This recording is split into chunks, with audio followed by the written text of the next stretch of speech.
नमस्कार दोस्तों, आज की वीडियो में हम लोग बात करने वाले हैं क्लास 10th के हिंदी का पहला अध्याय श्रम विभाजन और जाति प्रथा चैप्टर का। आज हम लोग ऑब्जेक्टिव क्वेश्चन का सॉल्यूशन करेंगे। दोस्तों, पिछले वीडियो में हम लोगों ने इसके सारांश को समझा था और आज की इस वीडियो में उसके सारा ऑब्जेक्टिव क्वेश्चन को समझेंगे, जो कि दोस्तों आपके इस बोर्ड एग्जाम के लिए बहुत ही इंपॉर्टेंट है।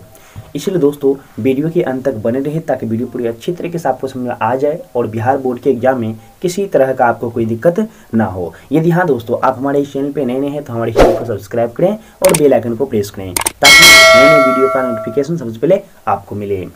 दोस्तों, जैसा कि आप लोग बुक पढ़े ही होंगे, आप लोग को बिल्कुल अच्छे तरीके से पता होगा कि श्रम विभाजन और जाति प्रथा के लेखक जो हैं वे भीमराव अंबेडकर जी हैं।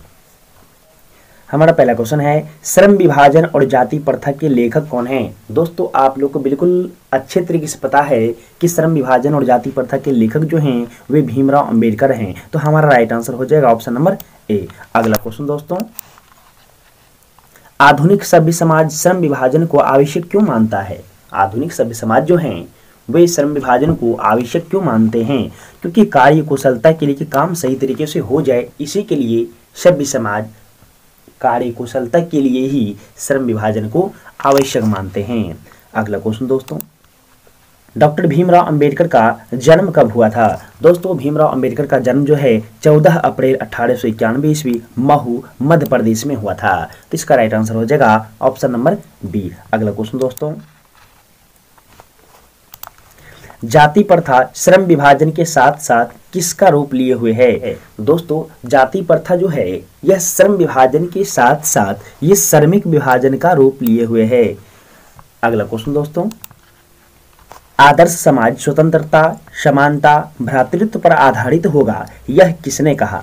तो दोस्तों, यह जो कहा गया था वह बाबा साहब भीमराव अंबेडकर के द्वारा कहा गया था। उनका मानना था कि हमारा आदर्श समाज स्वतंत्रता, समता और भ्रातृत्व पर आधारित होना चाहिए। तो इसका राइट आंसर हो जाएगा ऑप्शन नंबर बी। अगला क्वेश्चन दोस्तों,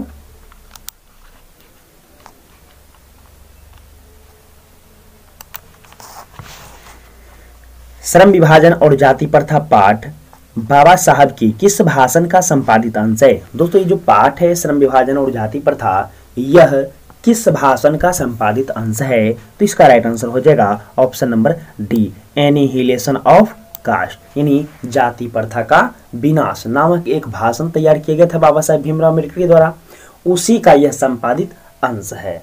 हमारा अगला क्वेश्चन है कि डॉक्टर भीमराव अंबेडकर का जन्म किस परिवार में हुआ था? तो दोस्तों, डॉक्टर भीमराव अंबेडकर का जन्म जो है 14 अप्रैल 1891 ईस्वी महू मध्य प्रदेश में हुआ था और एक दलित परिवार में हुआ था। तो इसका राइट आंसर हो जाएगा ऑप्शन नंबर सी। अगला क्वेश्चन दोस्तों, भारत की राष्ट्र क्षमता का पूर्ण विकास किस व्यवस्था में संभव है? यानी भारत की पूर्ण राष्ट्र क्षमता का विकास जो है वह समाजवादी व्यवस्था में संपन्न हो सकती है, यह संभव हो सकती है। तो इसका राइट आंसर हो जाएगा ऑप्शन नंबर ए। अगला क्वेश्चन दोस्तों,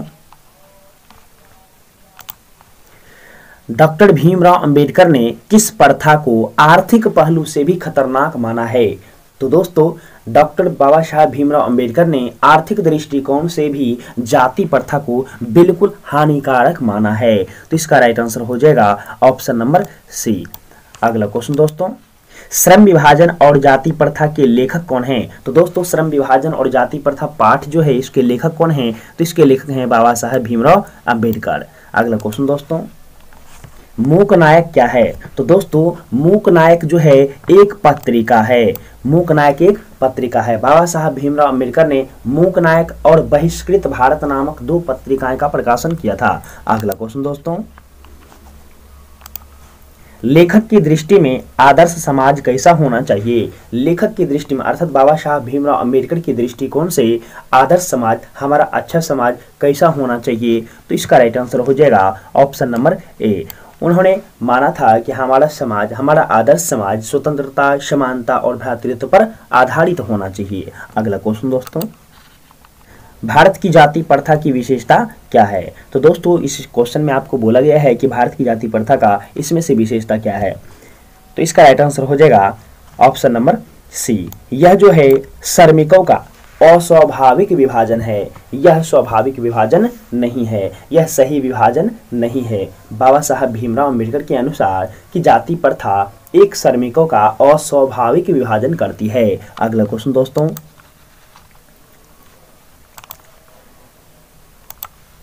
जाति प्रथा किस प्रकार का श्रम विभाजन है? दोस्तों जाति प्रथा जो है ये किस प्रकार का श्रम विभाजन करती है?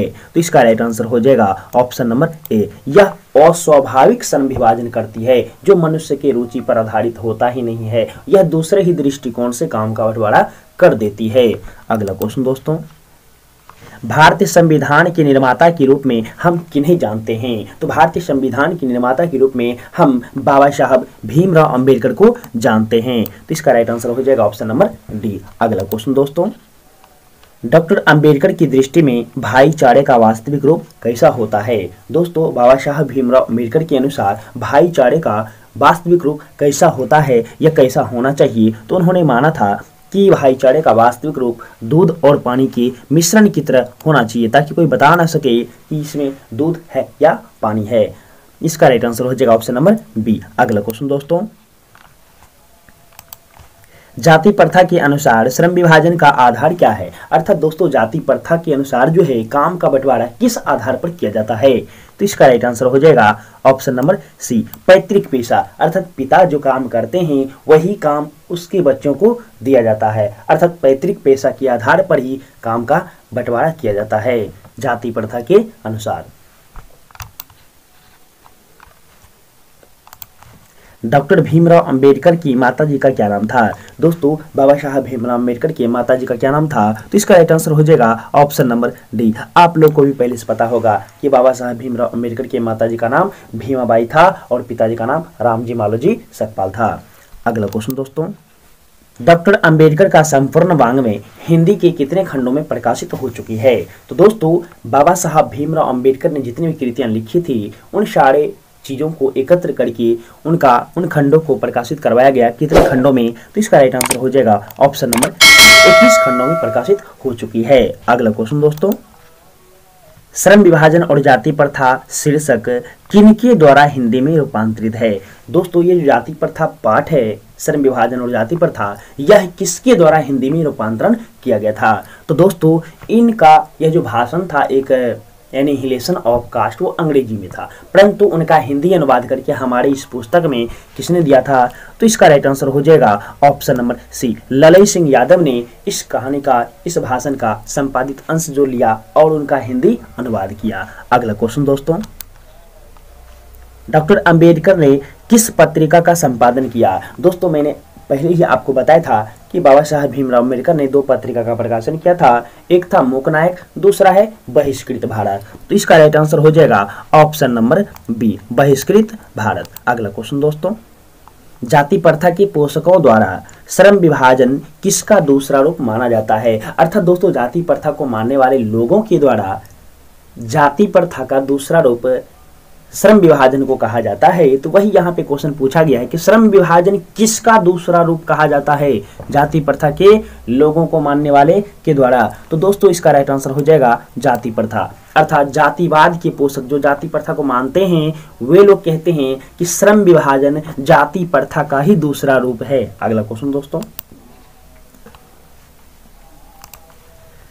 डॉक्टर भीमराव अंबेडकर की मृत्यु कब हुई? दोस्तों बाबा साहब भीमराव अंबेडकर का मृत्यु 6 दिसंबर 1956 ईस्वी में दिल्ली में हो गया था। इसका राइट आंसर हो जाएगा ऑप्शन नंबर सी। अगला क्वेश्चन दोस्तों, डॉक्टर भीमराव अंबेडकर के पिताजी का क्या नाम था?